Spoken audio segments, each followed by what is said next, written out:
Hi everyone, I'm Sarah Firshein. I'm a first-time mentor, and my mentee is Erynn Gutierrez, who's finishing up her senior year. What amazes me about Erynn is how deftly she balances everything.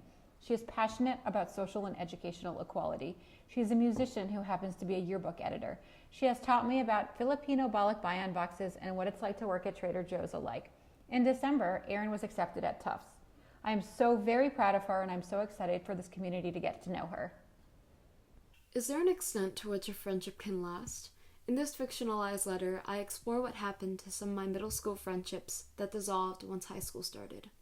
This piece is heavily influenced by my journal entries, which I write without stopping.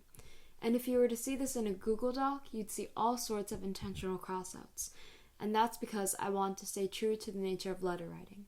The sign-off, yours versus your friend, keeps the distance. It's not too formal, but it's not with love. This is yours, friend. September 16, 2020. Dear H, my clothes have been sitting on my bed for 5 hours, including those Camp Ruby sweatpants you know and love. They still have that stain from your lasagna on it, if you were wondering. You know as well as I do just how mad my mom gets when I don't put my dishes away. In March, my lunch plate would sit on the table until 7 p.m. when I would finally put it in the sink.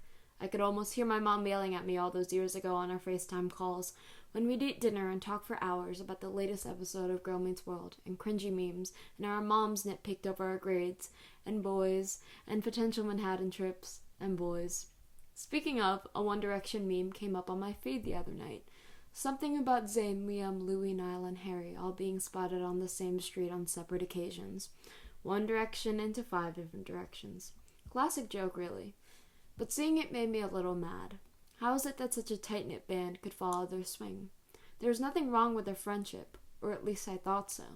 Is there an extent to which a friendship can last? Is there a hidden expiration date somewhere? I found the middle school autograph book at the back of my shelf the other night. I hadn't seen it in years, not since 8th grade.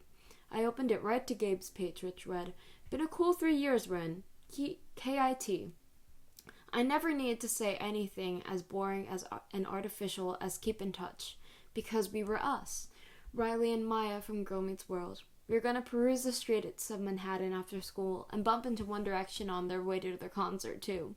We were going to stay on FaceTime for more than 5 hours at a time and keep laughing about stupid memes. We were going to take on the world together.